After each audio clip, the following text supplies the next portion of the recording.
성공예감 별책 프로! 지식과 지혜를 얻는 가장 경제적인 방법, 성공예감 별책 프로 시간입니다. 안녕하세요, 이대호입니다. 오늘 같이 읽어볼 책은 집중력의 배신입니다. 진짜 뭐 하나 집중하기 힘든 시대이기도 한데요. 이 책을 직접 쓴 중앙대병원 정신건강의학과 한덕현 교수와 함께합니다. 안녕하세요, 교수님. 네, 안녕하십니까. 교수님 그 이력을 보면 최초라는 타이틀이 많더라고요. 네. 특히 그 중에 하나가 우리나라에 스포츠 정신의학을 처음으로 도입하신 네. 분이라고요. 이게 정확히 어떤 개념입니까? 스포츠 정신의학? 의학 중에서도 뭐 내과, 외과, 산부인과, 정신과 이렇게 과들이 많은데 네. 그 중에서 정신과에서 예. 다시 스포츠 선수들만을 특화해서 그들의 발달이나 심리 상태나 정신 질환에 대한 것들을 보는 학문을 스포츠 정신의학이라고 합니다. 파리 올림픽이 얼마 안 남지 않았습니까? 네, 네. 지금 뭔가 좀 중요한 일을 좀 혹시 하고 계십니까? 그 일주일에 한 번씩 예. 진천 선수촌으로 출퇴근을 하고 있습니다. 선수촌으로요? 네. 가서 국가대표 선수들하고 뭔가를 하시는 거예요? 네, 그 선수들의 각 종목의 팀 분석이라든지 네. 개인 분석이라든지 상담이라든지 뭐 이런 일들을 하고 있습니다. 지금 국가대표 선수들의 어떤 가장 큰 걱정거리라든지 네. 문제라든지 정신적으로 뭐가 있을까요? 뭐 간단하게 얘기하면 네. 뭐 수능 앞둔 고3 학생하고 거의 같은 심리죠. 뭐 자기가 4년 동안 준비하고 자기 인생에 있어서 이렇게 만들어 놓은 것들을 완성시켜야 되는 그런 상황이기 때문에 이게 다 쏟아붓고 좋은 결과가 나오기를 바라는 그런 마음이니까 그게 혹시 안 될까봐 혹시 실패할까봐 거기에 대한 두려움도 있고 다 발휘되지 못할까봐 하는 마음도 있고 그렇죠. 엄청난 이제 중압감을 이제 네. 느끼게 될 테고 그 관중들도 많고 전 세계에 중계가 되는 그 상황에서는 더 많이 이제 떨릴 수밖에 없고 그럼요. 집중하기도 힘들 네, 텐데 네. 그냥 뭐 우리가 평소에 연습한 대로 마음 편하게 하세요라고 얘기하는 건 쉽겠습니다만 네, 네. 어떤 식으로 이야기를 해주세요? 뭔가 제일 좀 중요한 풀어나가야겠잖아요. 핵심은 예. 그 가서 잘하고 오겠습니다 이 말만 하지 말라고. 금메달 따겠습니다 이런 말. 예, 그러니까 그럼 지금 못 하세요? 지금 못 하니까 가서 잘할 겁니까? 그러니까 가서 잘할 겁니다. 가서 최선을 다해서 금메달 딸 겁니다. 이 말만 하지 말고 여기서 하던 대로 지금 하던 대로만 하고 오겠습니다. 그 말만 하라고 저희가 계속 면담 시간에 얘기를 합니다. 그러니까 뭔가 그 운동을 할 때도 어깨에 힘 빼고 네. 하던 대로 네. 연습하던 대로 실전해서 하라라고는 하는데 네. 그게 생각처럼 안 되니까 문제인 거잖아요. 더 잘하려고 하니까 연습한 걸 다 버리게 되는 거죠. 더 잘하려고 네. 하니까. 그러니까 실전에서 하려고 연습을 그렇게 많이 하는데 네. 진짜 실전에 들어가면 연습을 하는 게 아니라 연습을 안 한 더 잘하는 퍼포먼스를 하려고 하니까 연습한 게 다 없어져 버리는 거죠. 근데 인간이라면 또 무의식적으로 그렇게 되잖아요. 힘이 들어가잖아요. 국가대표잖아요. 그러니까 인간의 한계를 넘어서야죠. 그걸 다시 평소에 하던 것들을 할 수 있는 그런 마음가짐, 그런 심리 훈련이 돼 있어야 국가대표를 할 수 있는 거죠. 그러니까 일반인이라면 어떤 무대에 섰을 때 떨리기 마련이지만 국가대표라면 그 떨리는 것까지 본인이 컨트롤을 할 수 있어야 된다. 컨트롤이 아니라 준비하라고 합니다. 준비. 네, 그 관중이 많고 그 경기력이 좋은 상대편 선수와 맞서서 싸우려면 떨려야죠. 그래서 나도 좀 떨려서 긴장도 좀 되고 그 긴장되는 가운데 자기의 퍼포먼스도 좀 발휘가 되고 그런 과정들에 집중하는 거, 그걸 우리는 즐긴다고 얘기하는 거거든요. 떨리는 것까지도 그냥 즐겨라. 네, 그걸 준비하고 준비한 만큼만 느끼는 것, 그걸 우리는 즐긴다라고 얘기합니다. 그냥 즐겨라라고 해서 즐길 수 있는 건 아니고 그거 역시 준비가 되어 있어야 된다. 네. 그러니까 그런 중압감을 받는 환경까지도 계속 연습을 해야 되는 거네요. 네, 그 올림픽 나가서 저는 절대 안 떨 겁니다 하는 건 거짓말이죠. 그렇죠. 떨리죠. 네, 네. 그러니까 그냥 떨리는 그 순간조차 내가 떨리고 있구나. 네. 그냥 인정하고 맞습니다. 시작을 해야 되는 거고요. 그래서 뭐 양궁 선수들은 뭐 그런 시뮬레이션 트레이닝 많이 한다 하더라고요. 네, 그 뭐 소리도 굉장히 크게 진천 선수촌에 틀어놓고 가보면 예. 시뮬레이션 하는 장비나 환경들이 다 마련돼 있습니다. 막 그 객석이 가득 찬 것처럼 해놓고 그리고 지금 파리 올림픽에 대한 배경이나 그런 것들이 현지처럼요? 네, 되어 있습니다. 아무튼 좀 좋은 성과 네. 선수들이 많이 좀 내야 되는데 일단 좋은 성과를 내야 된다라는 생각은 하면 안 되고 네. 어렵습니다. 또 하나 교수님이 갖고 계시는 그 최초의 타이틀이 대학병원에서 네. 인터넷 과몰입센터를 처음 만드셨다고 해요. 네. 네. 인터넷 과몰입센터. 뭔가 좀 중독을 치유하는 그런 곳입니까? 인터넷 게임 과몰입 센터거든요. 예, 인터넷 그래서, 게임. 네. 그래서 제가 맨날 강조하는 건 게임은 중독이 아니다. 그래서 알코올 중독, 마약 중독과 게임은 다르기 때문에 우리는 인터넷 게임 과몰입 센터 혹은 과몰입 힐링 센터 뭐 이렇게 하자라고 해서 이제 저희 그 대학병원에 세워진 거죠. 그냥 인터넷 게임 그 자체는 중독이 아니다. 중독이 가지고 있는 특징이 있거든요. 예, 예. 그러니까 전통적인 어떤 중독이 가지고 있는 특징이 갈망, 막 뭔가를 막 이렇게 그 물질을 하고 싶은 갈망. 그 다음에 처음에는 뭐 술 한 잔 먹고 기분이 좋았으면 일주일 뒤에는 3잔, 한 달 뒤에는 1병, 3달 뒤에는 3병 뭐 이렇게 되는 점점 이 고양된 기분을 느끼기 위해서 양이 늘어나는 내성. 그리고 그걸 안 먹었을 때, 안 마셨을 때, 섭취하지 않았을 때 나타나는 생물학적인 변화. 가슴이 막 뛴다든지, 네. 뭐 식은땀이 난다든지, 눈에 이상한 게 보인다든지 이런 어떤 금단 증상. 이 3가지가 사실은 전통적인 중독 질환의 아주 전형적인 증상이거든요. 네네. 그렇기 때문에 이 중독 물질이라고 하는 거는 어떤 인체를 자극하고 그게 생물학적 변화가 굉장히 명확하게 드러나는 인과 연결이 명확한 것들 그런 것들을 우리 중독이라고 하는데 사실은 게임 같은 경우는 네. 그게 갈망, 내성, 금단 증상 이런 거 찾아보기 어렵습니다.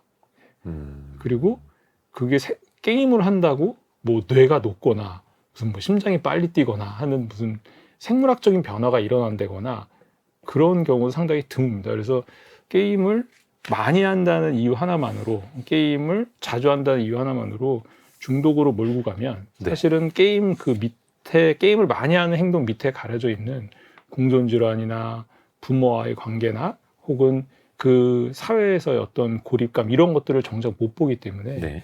게임을 중독으로 취급하기보다는 어떤 많이 하는 그냥 과몰입 현상으로 보고 중독 물질은 중독으로 보는 이런 구분이 꼭 필요하다고 생각이 듭니다.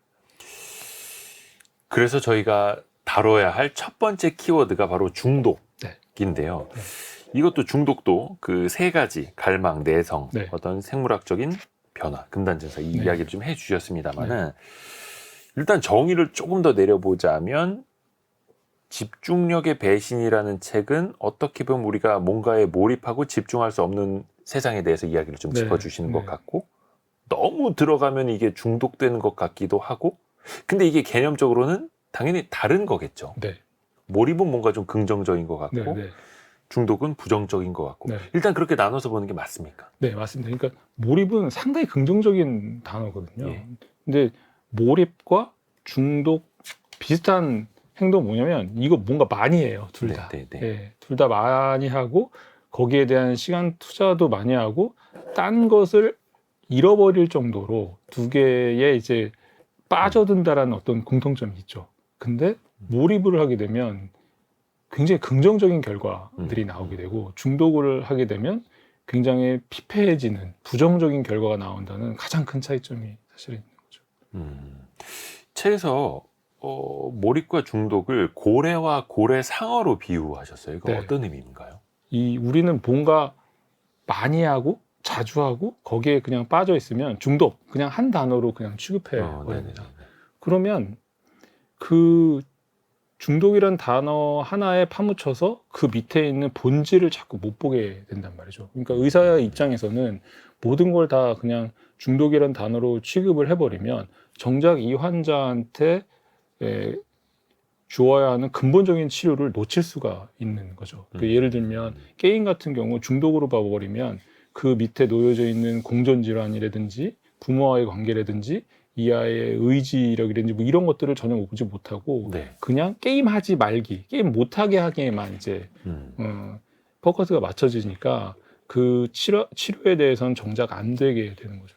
그래서 고래와 고래상어 예를 든 이유가 포유류 학자들이 고래를 어류로 보는 걸 그렇게 싫어한대요. 어류가 아니다. 포유류잖아요. 포유류. 그렇죠. 네. 새끼를 낳죠. 네.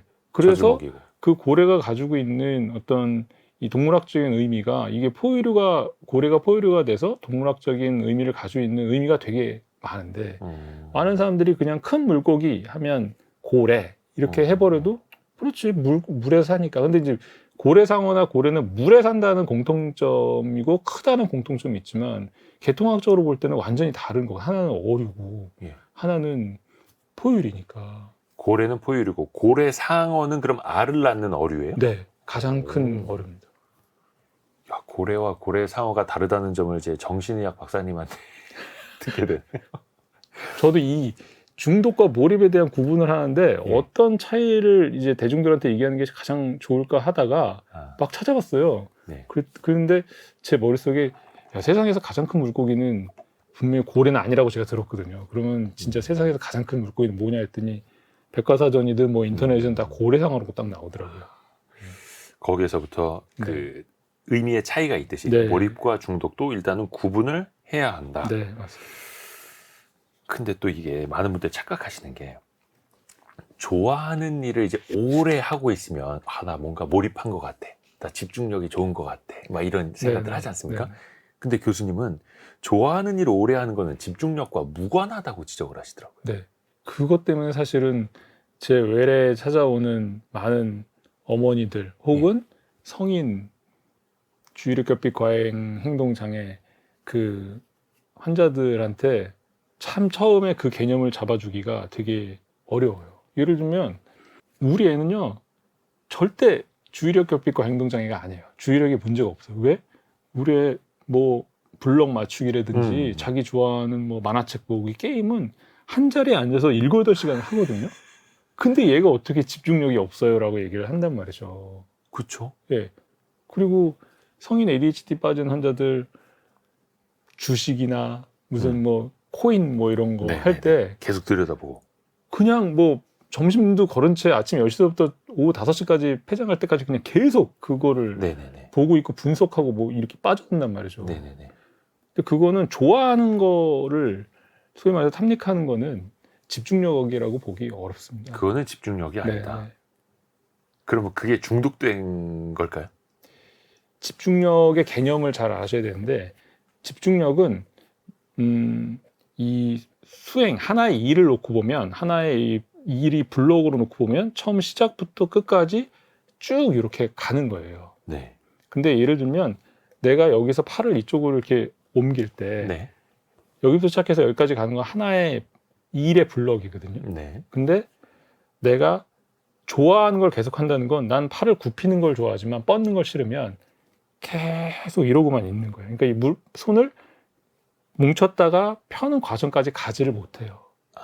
한 상태에 계속 머물러 있는 거예요? 네. 그건 그래서 그거를 뭐 초점 맞추기라고 저는 얘기하지. 네. 그냥 집중을 하진 않으니까 그러니까 집중력이라 하는 거는 하나의 일이 처음부터 끝까지 쭉 진행되는 하나의 일을 단위적으로 움직여야 그걸 집중력이라고 얘기를 합니다. 그러니까 어떻게 보면 이제 카메라 초점처럼 그냥 한 곳에 고정이 되어 있으면 네. 사실 이거는 그냥 집중이라고 보기도 어렵고 네. 근데 초점을 멀리 있는 데 맞췄다 가까운 데 맞췄다 계속해서 역동성 있게 움직이면서 그게 카메라의 기능이잖아요. 그거를 몇 시간이고 촬영할 수 있어야 그게 집중력이다. 맞습니다. 네. 착각하면 안 되겠네요. 네. 저도 어릴 적에 그래서 집중력이 좋은 줄 알았으나 우리가 흔히 인터넷 용어로 그냥 쉽게 페인이라는 말 좀 쓰지 않습니까? 네. 좀 뭔가 망가진 사람 같다라는 게 결국은 좋지 않은 표현인데 이것도 좀 유형이 좀 여러 가지가 있다고요. 그러니까 결국은 말을 짧게 하기 위해서 제가 페인이라고 했는데 길게 얘기하면 일상생활이 망가진 사람들이죠. 일상생활이 망가진 자기의 사람. 어떤 규칙적인 일상생활이 있고 해야 할 일이 있고 뭐 자기가 인간으로서의 어떤 제일 기본적인 존엄성을 유지하기 위해서 해야 할 일 그걸 일상생활이라고 우리는 얘기를 하는데 네네네. 그게 안 되는 사람들을 페인이라고 했는데 저를 만나러 오는 정말 많은 사람들이 다 일상생활이 잘 안 되는 환자들이에요. 그러니까 병원까지 갔겠죠. 네. 그리고 지켜보다 안 되니까 할 수 없이 보호자들이 이제 끌고 오는 거거든요. 나이 30, 35, 40살이 됐는데도 부모가 손을 잡고 질질질질 끌고 온단 말이죠. 일상생활이 안 되니까. 그러면 그 일상생활에 왜 안 되는지 이렇게 봤더니 아주 우울한 어떤 페인이 있어요. 그러니까 뭘 하려는 계획도 없고 그냥 계속 예, 쳐져 있는. 그냥 실천도 안 해요. 계획도 없고 실천도 안 하는 정말 그냥 우울한 타입이고요. 그 다음에 계획은 있어요. 말은 막 번지르르 해요. 그리고 뭐 내일 할 거예요. 뭐 다음 달 할 거예요. 괜찮아 보이는데요? 근데 제 외래에서 제가 다음 주까지는 무슨 계획을 세우겠습니다. 그러면 그 다음 주 와서 보면 아, 지금 알아보고 있습니다. 계속 계획만 있는 지금 거예요. 찾아보고 있습니다로 끝난단 말이죠. 아, 실천이 없다. 그래서 우울한 페인이든 이 게으른 페인이든 결과는 똑같아요. 안 하는 거. 그 다음에 그 반대도 있습니다. 계획 없이 뭔가는 해요. 근데 그게 생산적인 일이 하나도 없어요. 그냥 좌충우돌 이거 했다가 저거 했다가 또 다시 이거 했다가 저거 했다가 그냥 그거 왜 했어요? 그러면 그냥 뭐 심심해서요. 그냥 뭐 할 일 없어서요. 그냥 그렇게 진행된단 말이죠. 계획만 있던 사람은 완전 반대네요. 네. 이분은 실천만 있는. 네. 근데 그걸 실천이라고 얘기하기도 그렇고 그냥 행동만 있다 이렇게 봐야 되는데. 그래서 저는 뭐 페인의 그 유형이라고 해서 게임 페인, 코인 페인, 주식 페인 이건 줄 알았더니 그게 네, 아니라 네. 우울한 페인, 게으른 페인, 충동적인 페인. 네, 네. 근데 이것도 어느 정도 균형이 맞지 않으면 또 문제가 되는 걸 테고요. 네, 맞습니다. 그 앞에서 잠깐 이야기해 주신 것처럼 막 코인이나 게임이나 아니면 주식 시세판이라든지 그것만 계속 들여다보고 있는 이런 사람은 어떤 유형이라고 봐야 돼요? 세 가지 중에 아마 두 가지는 해당될 것 같아요. 우울한 페인은 아닌 것 같고요. 뭔가는 하고 있지만. 네, 근데 이거 계속 보고는 있어요. 그러면 그걸 가지고 돈을 벌던 자기가 어떤 비즈니스를 하던 간에 뭔가는 해야 되는데 그냥 보고만 있는 상황. 그거 어떻게 보면 게으른 페인 내지는 뭘 사고 팔고 계속은 하고 있지만 그걸 무엇을 위해서 그걸 다음 넥스트 고울이 뭔데 다음 계획이 뭐가 없이 그냥 진행되는 그 두 가지 타입 중에 하나가 아닐까 생각이 들어요.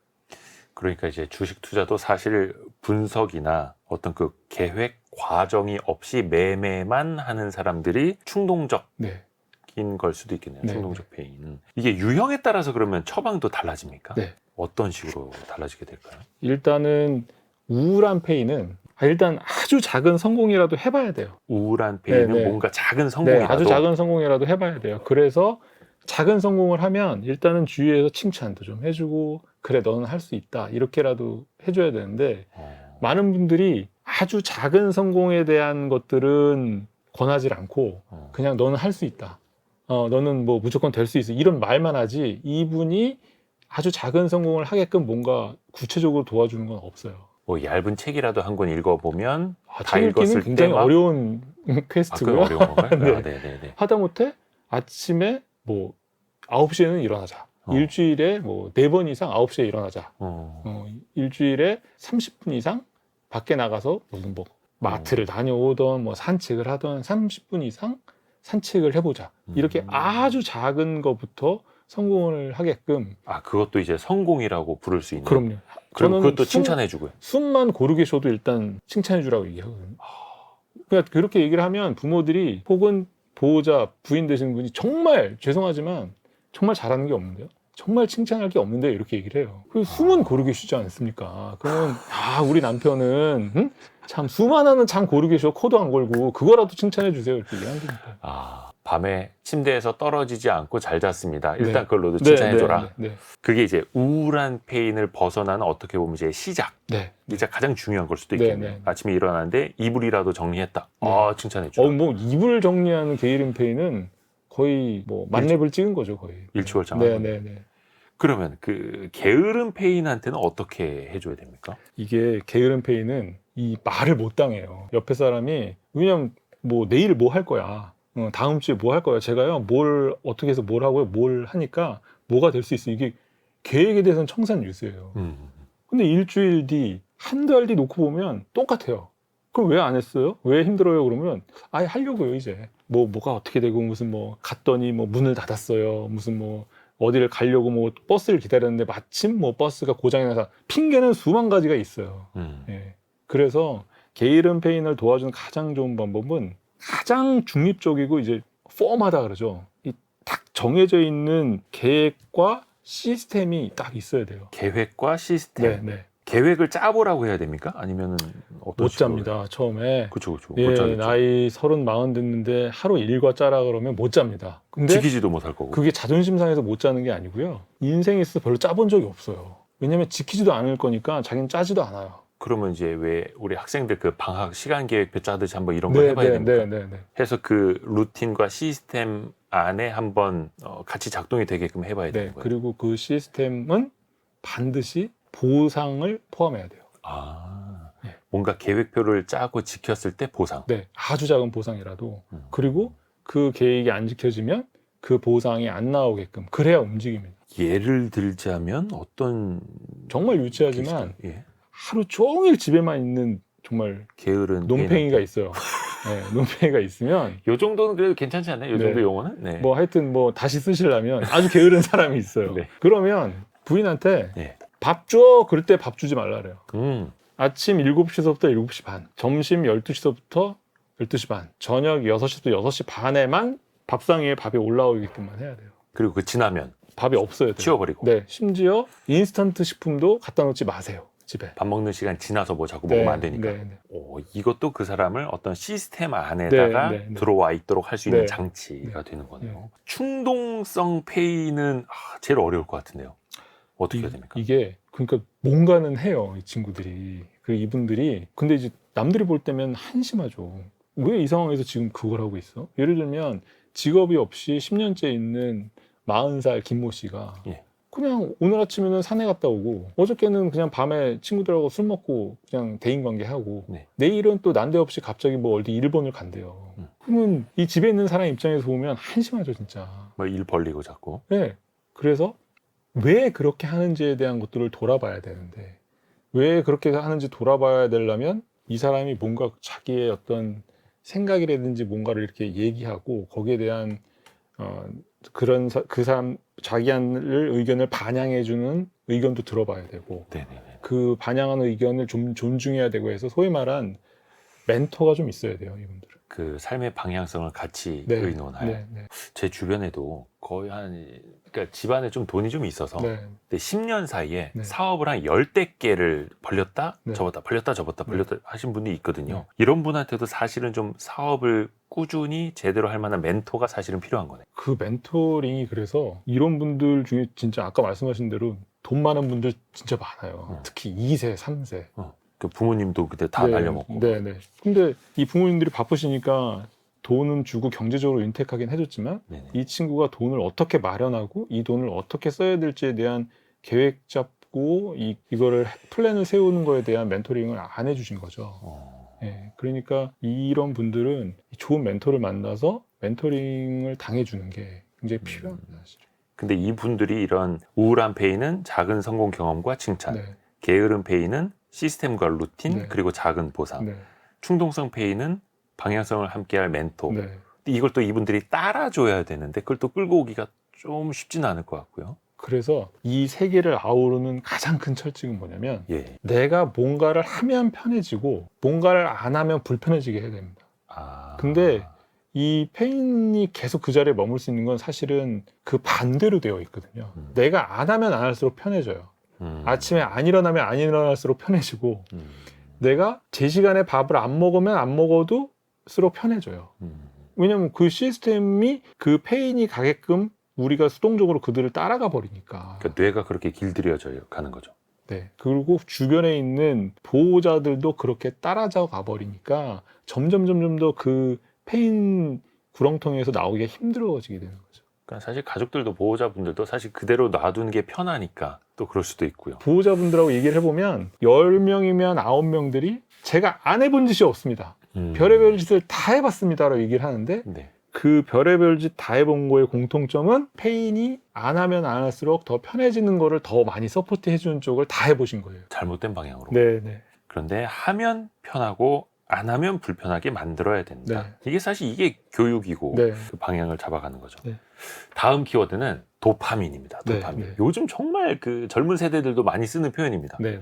뭐 이거 인체에 나온 뭐 뇌에서 나온 호르몬이라고 네. 하는데 네. 일단 도파민이 돈다. 도파민 뿜뿜 뭐 이런 표현을 네. 하는데 네. 도파민이 나온다라는 것 자체는 어떤 개념인가요? 이 도파민이 예. 사실은 도파민 이전에 세로토닌이 네. 아주 유행을 했었어요. 세로토닌. 네. 근데 이제 저희 정신과 의사들 입장에서 보면 그 전에 뭐 하면 세로토닌이 뭐 뿜어 나오고 뭐 세로토닌 맞으러 무슨 숲에도 가고 뭐 난리가 났었어요. 근데 세로토닌 많이 나오면 죽거든요. 아, 그래요? 세로토닌 신드롬이라 해서 땀 뻘뻘 흘리다가 그냥 심정지 가서 죽어요. 세로토닌이 정말 많이 오. 과다하게 나오면. 그래서 세로토닌이든 도파민이든 일정량이 나와서 규칙적으로 흘러가야 되는 게 이 세로토닌 도파민이고, 세로토닌 도파민은 우리 몸에서 나오는 호르몬하고 틀리게 이 뇌가 신경 다발로 되어 있는데 예. 신경과 신경 사이에 신호 전달을 하게 만드는 신경 전달 물질이에요. 물질. 네. 전달 물질. 네, 그래서 이게 주로 정신과 심리질환 이쪽하고 관련 있는 게 이제 세로토닌 도파민인데, 그 중에서 도파민은 지금 뭐 제 머릿속, 그 다음에 사회자님 머릿속에서도 지금 막 펌핑이 되고 있을 거예요. 그러니까 아, 그래요? 모든 일을 할 때 도파민은 다 필요해요. 음. 집중하고, 뭐 내가 어떤 일을 하고, 말을 하고, 계획을 세우고, 공부하고, 게임하고, 뭐 도박하고, 주식하고 하는 거에 다 나와요, 도파민은. 지금 한덕현 교수님의 말씀을 듣고 이걸 집중력 있게 내 머릿속에 담아야지 하는 사람들 머릿속에도 도파민이 나오고 아유, 있는 난리 거예요? 나죠. 도파민 뭐 그래요? 뿜뿜뿜뿜 나오죠. 네. 그러면은 자주 나오는 거네요. 그냥 나와요. 도파민이 없으면 네. 우리가 생각도 단절이 되고, 걸음걸이도 단절이 되고, 뭐 기억도 안 되고, 소위 말해서 수행 능력 자체가 진행이 안 돼요. 뭔가 우리 뇌가, 그러니까 인체가 움직이게끔 만드는 에너지 중에 하나일 수 있겠네요. 네. 근데 이게 문제가 되는 건 그럼 뭡니까? 과도하게 나왔을 때예요? 우리가 일상생활 할 때 도파민이 제일 많이 과도하게 나오는 게 공부할 때예요. 예? 그러니까 잠시만요. 우리가 수학 문제 풀고, 예. 예, 그 다음에 막 그 미술가가 막 미술 작업하고 음악가가 연주할 때면 도파민이 막 뿜뿜 나옵니다, 진짜. 아니 근데 공부할 때 도파민이 많이 나왔으면 네. 제가 조금 더 빨리 출세했을 것 같은데 다른 일 하는 거에 비해서. 다른 일 네, 하는 거에 네. 비해서 공부할 때 도파민이 나오는 건 좋은 거잖아요. 네. 그래서 모든 일반인들이 다 공부할 때 도파민이 나와요. 근데 도파민이 나오는데 근데 되게 도파민이 하기 싫던데요. 전두엽에 가서 작용을 해요, 이제. 예. 선조체라는 부분에 도파민이 나와서 전두엽에 작용을 하는데, 예. 이 전두엽이 이 도파민을 받아서 자기가 이제 막 기능을 하게 되고, 네. 소위 말해서 집중도 하게 되고, 수행 능력도 향상시키고, 뭐 암기도 하고 막 이렇게 진행이 되는데, 전두엽의 기능 차이에 의해서 어떤 사람은 같은 시험 공부를 하는데 100점을 맞고, 어떤 사람은 20점을 맞고, 그렇게 되는 거죠. 그러니까 도파민이 나오긴 나오는데 네. 그걸 우리 뇌가 네. 어떻게 받아들이느냐, 어떻게 컨트롤하느냐의 차이인 거예요. 네.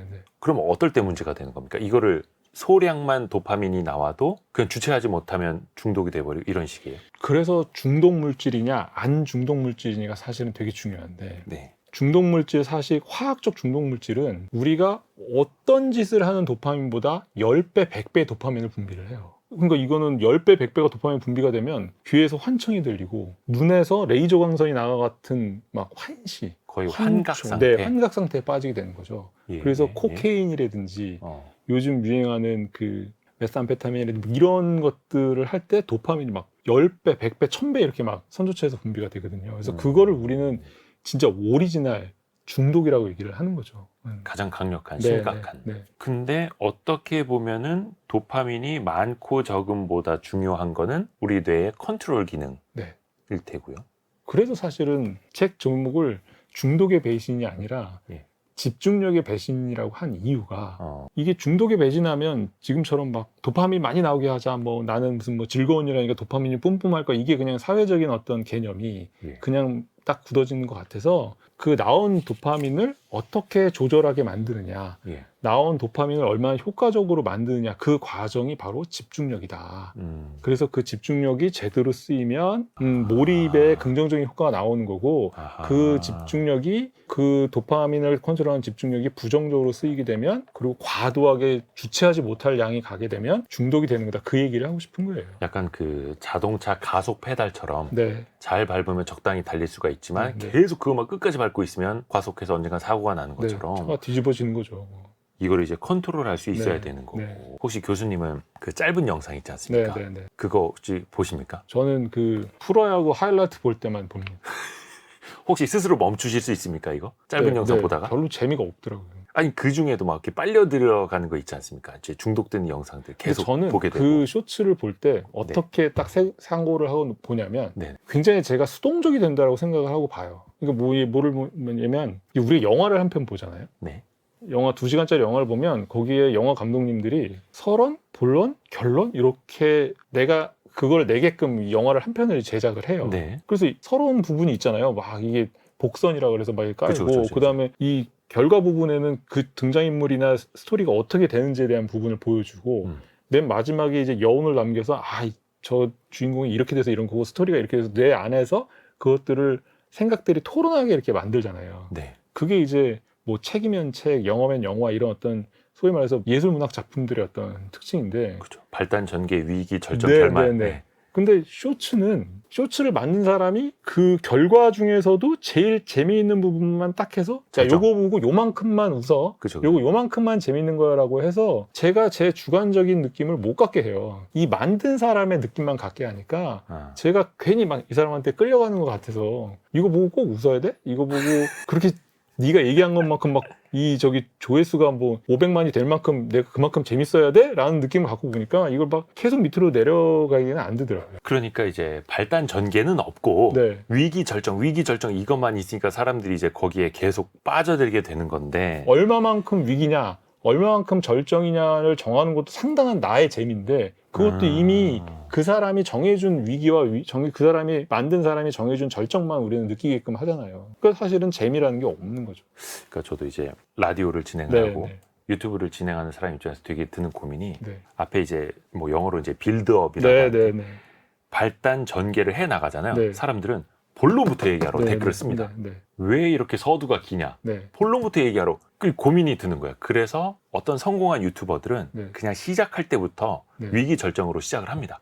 그래야 이게 되더라고요. 많은 몇몇 유튜버들이 저한테 상담하러 와요. 오. 네, 근데 그 유튜버들이 예. 고민이 뭐냐면 예. 되게 불안해요. 불안해요? 네, 왜냐하면 저도 찾아갈 것 같은데요. 이 위기 절정만을 가지고 오니까 자기가 너무 단기간 내에 자기 무기를 다 써버린 느낌이래요. 그러니까 이 위기를, 이 인기를, 이거를 어떻게 유지해야 될지를 모르는 거예요. 왜냐하면 이 유튜브를 시청하는 사람들이 생각하게끔 해야 자유도가 올라가서 내가 어떻게 만들던 간에 이거를 보는 사람의 느낌이 다양해야 내 콘텐츠가 더 다양해지는 건데 네네네. 처음에 인기를 위해서 그냥 제한된 내용, 제한된 느낌, 제한된 감정만을 그냥 막 소위 말해서 빌드업을 해보면 사실 그건 빌드업이 아니라 그냥 뭐 창고에 그냥 쌓아두는 정도밖에 안 되는 거죠. 네. 그렇게 되니까 이 야성이 언제 무너질지 그리고 내가 지금 유행을 잘 따라가는 건지 계속 자기한테만 매몰되어 있는 거죠. 근데 또 사람들이 빠른 절정을 원하니 네. 이 창작자들 입장에서 보면은 또 그거랑 거슬러 가면은 시장에서 선택을 못 받게 되고 참 어렵죠. 그래서 이제 그런 표현도 있습니다. 옛다 도파민. 네. 위기 절정부터 보여줄게. 네. 그게 자극적으로 되는 거죠, 콘텐츠가. 네. 근데 제가 게임 제작자 진짜 그 되게 유명한 게임을 만드신 대표님하고 한번 이제 얘기를 하는데 되게 감명 깊은 게 있었어요. 그분이 이제 게임을 크게 만드신 분이니까 콘텐츠에는 완전 대가란 말이시죠. 그래서 어떤 콘텐츠가 진짜 좋은 콘텐츠고 어떤 콘텐츠가 진짜 많은 사람들의 관심과 인기를 받을 수 있어요 라고 했더니 그분이 저한테 얘기해 준 말 중에 제일 그 좋은 콘텐츠는 텍스트 글자입니다. 그리고 그 글자가 어떤 사람으로 하여금 정말 많은 상상을 일으키게 할 수 있는 글자라면 그거보다 좋은 콘텐츠는 없습니다. 그죠. 글, 뭐 책. 그래서 막 이 사람한테 상상력을 불러일으키기 위해서 막 엄청나게 화려한 그래픽과 엄청나게 많은 사운드 막 거기에 글자 수를 집어넣는 것보다 고독 이거 한마디로 상대방을 정말 엄청나게 많은 상상을 하게 만드는 딱 두 글자라면 그 고독이라는 그 글자가 엄청나게 많은 그래픽과 사운드와 뭐 이거보다도 훨씬 좋은 콘텐츠라는 얘기죠. 우리 뇌 속에서 어마어마한 걸 만들어낼 수 있는 씨앗인데 근데도 사람들은 글을 요즘 안 읽으려고 하고 그렇게 자꾸 트레이닝 받아서 그런 것 같아요. 길어지는 거 싫어하고 왜 말 길게 하느냐 하고 정답 뭐냐고 빨리 말하라고 하고 어렵습니다. 근데 이 라디오를 듣는 저를 아는 분들도 되게 웃을 것 같아요. 왜요? 저는 정신과 의사 중에 말이 제일 짧은 정신과 의사거든요. 말을 길게 하는 걸 싫어해요. 그래서 환자분들이 와서 뭐 서론 결론하려고 해도 바로 본론만 하고 이제 끝내버리는데 근데 그런 사람이 여기서 뭐 콘텐츠를 만들려면 뭐 서론 본론 결론이 있어야 얘기하는 어불성설을 얘기하고 있지만 하여튼 그렇습니다. 아, 이게 참 고민이 되는 지점인데 그래서 또 우리가 같이 배워야 되는 거고 네. 같이 또 고민을 해야 되는 거고요. 책 내용을 보니까 게임에 많이 빠져 있는 아이들, 네. 너 커서 뭐 될래? 그러면 나도 페이커 같은 프로게이머 될 거야 뭐 얘기하지 않습니까? 네, 네, 네. 근데 게임에 이렇게 과몰입해 있는 상태에서는 절대 프로게이머가 될 수 없다고 지적하시더라고요. 그 프로게이머가 되려면 예. 경쟁률이 얼마나 되는지 혹시 아세요? 어유 어마어마하겠죠. 실력 자체도 뛰어나야 되고. 네. 요즘 사태난 의대 들어가는 것보다 높은 경쟁률이 프로게이머 되기 위한. 야. 또 다행히 또 우리 저기 정부가 예. 의대에 그 저기 정원을 많이 늘려주셔가지고 경쟁률이 많이 이제 떨어져서 더 그 프로게이머가 되는 거와 의대 되는 거에 대한 경쟁률은 차이가 많이 날 텐데. 프로게이머 되는 게 더 어렵다. 네, 네.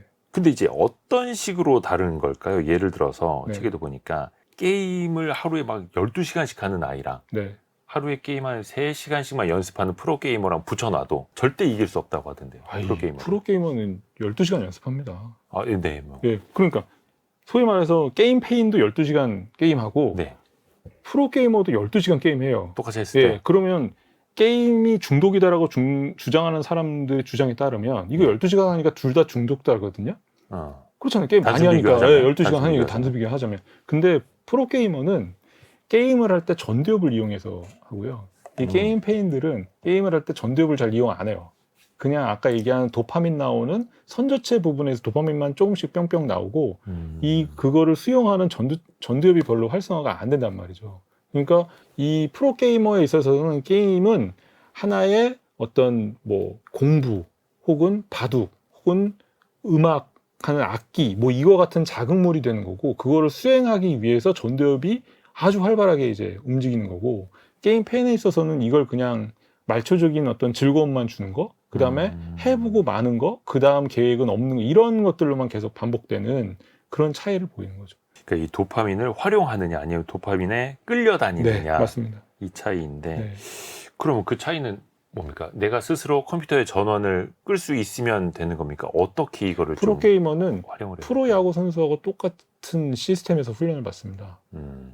일정한 운동 시간도 있고요. 근데 자기네 연습 시간도 있고, 그다음에 시합 나가기 전에 서로 모여서 그 합을 맞춰보는 그 연습 시기도 있고, 프로야구 선수 저기 시합 나가기 전에 그 전에 연습하고, 네네네. 그냥 체력 키우고 하는 분석하고. 거고 굉장히 똑같습니다. 그래서 시스템 체계적으로. 안에 와서 움직여서 이거를 하나의 어떤 훈련받고 발휘하고 하는 직업적인 걸로 이제 가는 거고, 이 게임 페인 소위 말해서 문제성 게임을 일으키는 사람들 보면 이제 그런 시스템도 하나도 없고 멋대로 자기 하고 싶은 대로 그냥 아무 계획 없이 그것만 주구장창 하다가 아니면 또 그냥 자고 아침에 뭐 11시, 12시쯤 일어나서 또 뭐 게임하고 말고 또 뭐 이렇게 불규칙한 생활이 진행이 되는 거죠. 근데 이제 게임에 빠진 자녀 때문에 가정 불화 겪으시는 분들도 굉장히 많거든요. 네, 네. 그러면 요거를 좀 어떻게 해보면 좋을까? 뭔가 집 안에서도 게임할 수 있는 혹은 게임을 통해서 뭔가를 할 수 있는 그런 시스템을 좀 마련을 하면 될까요? 제 외래에 오는 게임 때문에 오는 정말 많은 엄마들한테 네. 얘기해 주는 게 지금 진료 볼 때 저하고 게임 얘기 한마디도 하지 마세요 해요. 오, 예. 이 아이한테 게임은 중요한 게 아니고요. 이 아이의 전체적인 생활 시스템이 깨져 있는 게 제일 큰 문제입니다. 근데 이거를 게임 문제의 작은 걸로 갖고 들어가면 네. 저 오늘은 게임 안 했는데요?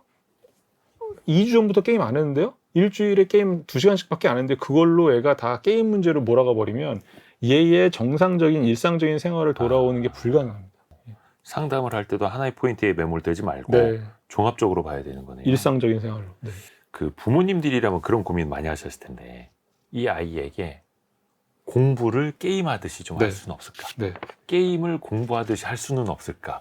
혹시 그것도 방법이 있습니까? 의외로 게임과 공부는 공통점이 많아요. 잠시만요. 네, 이 네. 즈음에서 네. 고개를 가로저으시는 분들이 지금 안 봐도 보이거든요. 공부랑 게임의 공통점이 공통점이 있다고. 많습니다. 많다. 일단은 둘 다 도파민이 나와요. 근데 게임보다 공부하는 도파민이 더 많이 나와요. 네. 네, 잘 이해는 안 됩니다만 네. 게임할 때보다 공부할 때 도파민이 더 더 많이 나온다. 나오는데 두 번째 게임도 전두엽을 이용하고요. 공부도 전두엽을 이용합니다. 네. 그리고 게임도 규칙이 아주 강력하죠. 네. 그건 5살짜리 꼬마가 하든 80세짜리 할아버지가 하든 총 맞으면 그 대상이 죽고 네. 비행기는 하늘로 날아다니는 이 규칙이 아주 명확합니다. 그렇죠, 그렇죠. 공부도 규칙이 명확하지만 사실은 규칙 면에 있어서는 게임이 공부보다 훨씬 더 강한 규칙을 가지고 있습니다. 그리고 상벌이 확실해요. 그렇죠. 게임도 상벌이 확실해요. 점수가 탁탁탁탁탁 나오잖아요. 네네네. 공부도 점수가 탁탁탁 나와서 이게 우등생, 열등생 가려주듯이 게임도 우등생, 그런 시스템을 놓고 보면 게임과 공부가 상당히 비슷해요. 근데 왜 공부는 그렇게 자발적으로 안 하려고 하고 게임은 그렇게 자발적으로 하려고 하느냐? 그게 뭐냐면 스피드의 관건입니다. 이 반응이 오는 스피드. 네, 그러니까 보상의 스피드가 공부는 6개월 죽어라고 해도 성적이 오를까 말까 하는데 게임은 6분 만에 이겼다 졌다에 대한 그 결과가 나오는 거죠. 그러면 이걸 이용하려면 어떻게 될까요? 예를 들어서 공부 잘했을 때 네, 30분에 한 번씩 초콜릿을 줘야 됩니까? 뭐 어떻게 해야 돼요? 전 그것도 나쁘지 않은 방법이라고 생각해요. 그러니까 모두가 다 공부를 열심히 하는 학생이 2시간 동안 한 자리에 앉아서 엉덩이를 붙이고 공부를 해야 공부를 잘한다고 생각하지 않거든요. 자기가 감당할 수 있는 네. 예, 공부에 어떤 한 번에 들어올 수 있는 양이 있고 집중력의 시간이 있기 때문에 그걸 꼭 정형화시켜서 아이한테 강요할 필요는 없다고 생각이 들어요. 근데 게임처럼 보상의 속도를 높이는 방법. 네. 그래서 진드감치 공부도 하고 공부도 꾸준히 하고 공부하면서 재미를 느낄 수 있는 방법. 네, 그 공부에 한 번 들어갈 때 양을 줄여주는 것도 전두엽의 그 로딩, 부담을 줄여주면서 그거를 재미를 느끼게 해줄 수 있는 그런 방법을 쓰셔야 돼요. 사실 우리나라 고등학교 교과과정이 고등학교 16세부터 18세 사이의 아이들의 전두엽이 감당하기에는 다소 무거운 용량의 공부 양들을 그 전두엽에 집어넣어요, 사실은. 그러니까 거부 반응이 네. 나는 거죠. 외국으로 나가보면 거의 대학교 1, 2학년 과정들을 우리 지금 고등학교 2, 3학년 학생들이 지금 막 그 쏟아붓고 있잖아요, 머릿속에. 네. 그 머리 전두엽에 부하가 굉장히 걸려 있단 말이죠. 근데 그거를 조금 덜어주고 자기가 할 수 있는 용량만큼만 해서 거기에 대한 보상을 받게끔 해주는 초기 학습 그것들을 만들어주는 게, 근데 참 불행하게도 초등학교 6학년한테 고3짜리 수학 문제를 풀게 하는 특수반이 생기고, 예, 그거를 막 강요하게 하고, 왜 그걸 못하는 너는 왜 못 따라가느냐, 왜 너는. 근데 초등학교 6학년 때 고등학교 3학년 수학을 가르치잖아요. 얘네가 수학을 이해하는 게 아니라 그냥 문자 가부터 끝에 타까지 다 그냥 외워버립니다. 그러니까 가만 보면 저도 고등학교 때 그 많은 수학 문제를 막 풀 때 이게 이해하고 알아서 풀었던 것보다는 하도 많이 푸니까 그냥 이거 이런 유형이니까 이 유형에다 맞춰서 풀었던 기억이 많지 그거를 이해하고 푸는 건 별로 없는 것 같아요. 그래서 우리나라 공부는 이제 달달달달 네. 이렇게 표현을 하지 않습니까? 근데 이게 또 고민이 드는 게 어떻게 보면 이제 넘치지 않게끔 조절을 좀 해줘야 될 텐데 다른 아이들은 머릿속에 막 바가지로 퍼넣듯이 퍼넣는데 네. 우리 애만 숟가락으로 떠넣듯이 하면 네. 뒤처질 것 같고 그러다 보니까 또 이제 욕심을 부리게 되고 네. 또 머릿속에서는 또 그래서 거부 반응이 또 일어나고 이걸 참 어떻게 바꿔야 될까요? 근데 결국은 고등학교 끝날 때 되면 바가지로 퍼부은 거나 숟갈로 떠먹여 주는 거나 받아들이는 사람에 따라서 달라지는 거지 어떻게 퍼부었냐에 따라 달라지지 않더라고요. 얼마나 퍼부었냐가 중요한 게 아니다.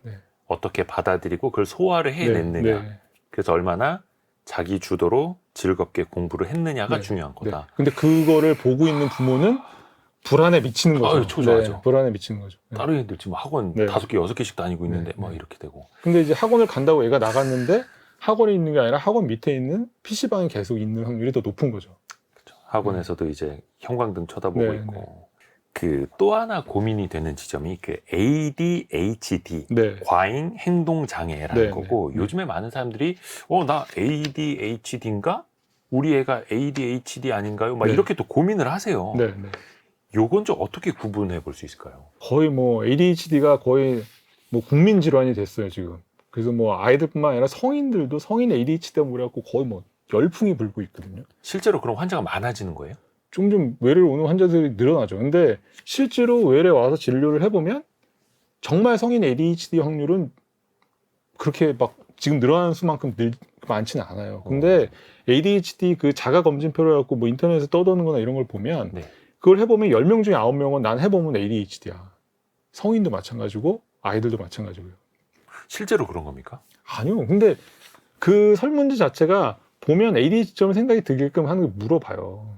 그 인터넷에 그런 거 뭐 많이 떠돌아다니지 않습니까? 네. 그래서 그거를 하는 것보다는 그냥 정말 그렇게 의심이 되면 병원이나 심리센터 가서 검사를 맡아보는 게 제일 정확한 거고요.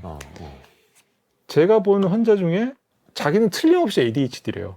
왜냐하면 한 2년 전부터 정말 집중력이 완전 현저히 떨어져서 일의 능률 자체가 오르지 않고 이 무슨 일을 하더라도 그냥 이 머릿속에 휙 하고 휘발성으로 날아가 버린대요. 그래서 상사가 와서 뭘 이렇게 하면 그걸 했나 안 했나?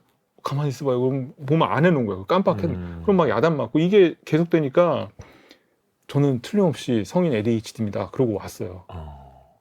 근데 2년 전에 무슨 일이 있었냐면 이 회사가 일이 엄청 많은 그 회사인데 2명이 일을 하다가 1명이 나갔어요. 그러면 그 2명이 해도 많은 일을 이 1명이 다 감당을 하고 있는 거죠. 근데 이제 그 자기가 ADHD라고 느낀 그 시점이 이 2명 중에 1명이 나간 상황이었거든요.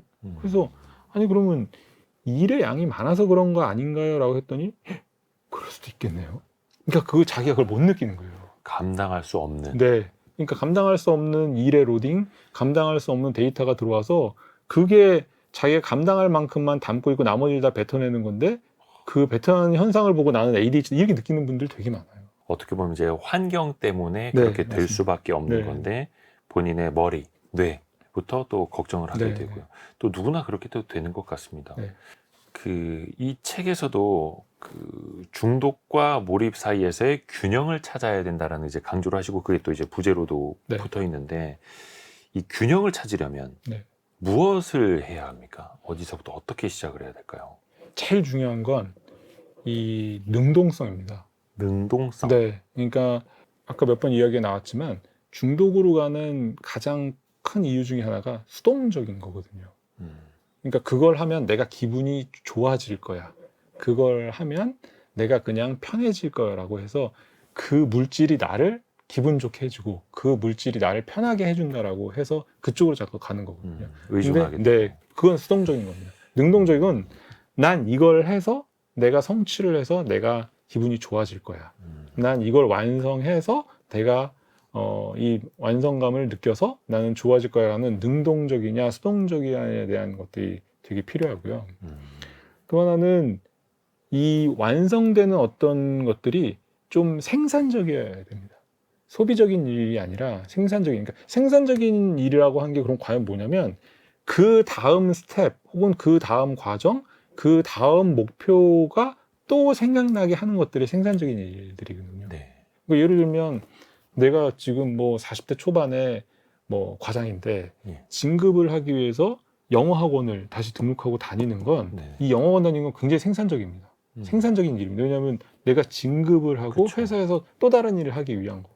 근데 내가 이 일이 많으니까 그거를 스트레스를 덜기 위해서 친구들을 만나서 맥주 한잔 마시고 뭐 수다를 떠는 거, 그건 소비적인 일이에요. 그냥 거기서 스트레스를 풀어버리는 걸로 끝나는 거니까. 근데 그런 생산적인 걸로 가야 의존성, 중독성이 굉장히 약해집니다. 그리고 그 일에 더 몰입할 수 있는 거고. 이게 참 알고는 있어도 그렇게 하기가 어려워서 그런데 네. 또 노력도 같이 해줘야 될 네. 테고요. 혹시 그 교수님한테 이렇게 상담을 받고 네. 기존에 막 게으름 페인, 우울한 네, 네. 페인이었는데 네. 막 삶의 태도가 달라지고 이런 케이스들도 그럼 많이 나타나나요? 그러니까 환자들이 계속 저한테 오겠죠. 네, 제가 그렇게 그건 뭐 자기 친절한 자랑 정신과 같긴 의사는 합니다만. 네. 친절한 정신과 의사는 아닌데도 불구하고 이렇게 말을 막 던지는데도 불구하고 오는 이유는 그런 게 사실은 되는 거예요. 근데 거기에 있어서 제일 제가 먼저 하는 게 뭐냐면 현실 파악이거든요. 현실 파악. 근데 그 현실 파악 안에는 당신의 능력이 얼마나 되는지에 대한 파악부터 합니다.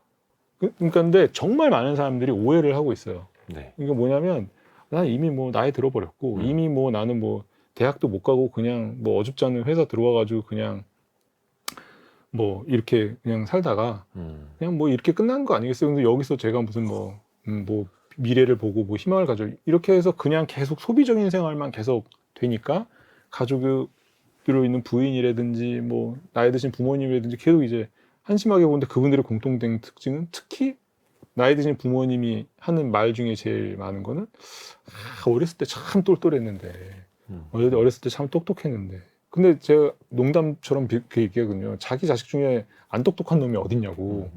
근데 그렇게 얘기하시는 부모님은 제가 농담으로 이렇게 얘기하지만 실제로 그분들이 검사를 하잖아요. 네. 와, 그럼 뭐 지능이 일반 사람보다 훨씬 더 높거나 정말 뛰어난 무슨 뭐 이 사회적인 능력을 가지고 있거나 이런 분들이 되게 많아요. 근데 단 하나 집중력에 좀 결점이 있어서 이 일에 대한 끝까지 진행되는 게 없으니까 여태까지 완성된 어떤 프로덕트가 없는 분들이 많아요.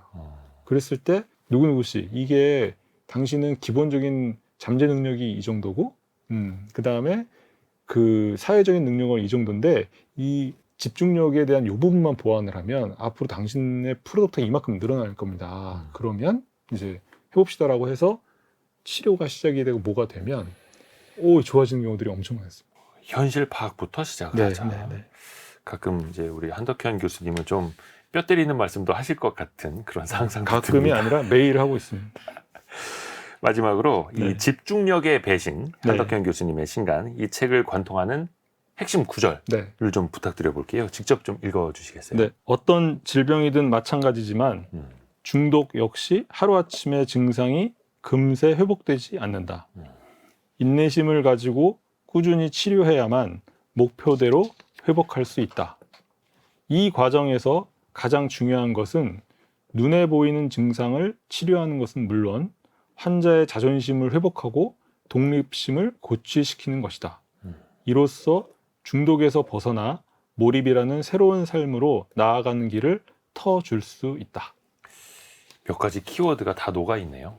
인내심, 꾸준한 치료, 그리고 보이지 않는 자존심과 독립심. 그래야만 중독에서 벗어나 몰입할 수 있을 것이다. 어떤 의미에서 이 구절 뽑아주신 거예요? 진짜 이 책을 관통하고 있는 의미고요. 제일 소위 말해서 나는 페인이고 나는 사회에서 낙이 찍은 중독자여서 그냥 이렇게 수동적으로 무의미하게 살아가고 있어요라고 하는 젊은 층에게 가장 많이 하는 내용입니다. 이 내용. 우리가 보통 이제 그 배신한 사람은 그냥 다시 만나지 말고 떠나보내라고 하는데 우리의 집중력이 배신했다고 해서 완전히 떠나보낼 수는 없고 다시 되찾을 수 있는 방법. 오늘 그래도 조금이라도 많이 배워본 것 같습니다. 많이 배웠습니다. 감사합니다. 중앙대병원 정신건강의학과 한덕현 교수와 함께 집중력의 배신 읽어봤습니다. 고맙습니다. 네, 감사합니다. 별의별 이야기를 책을 통해서 나누는 별책부록 벌써 마칠 시간이고요. 다시 월요일 아침 9시 5분에 찾아뵙겠습니다. 성공 예감은 오늘도 여러분을 응원합니다.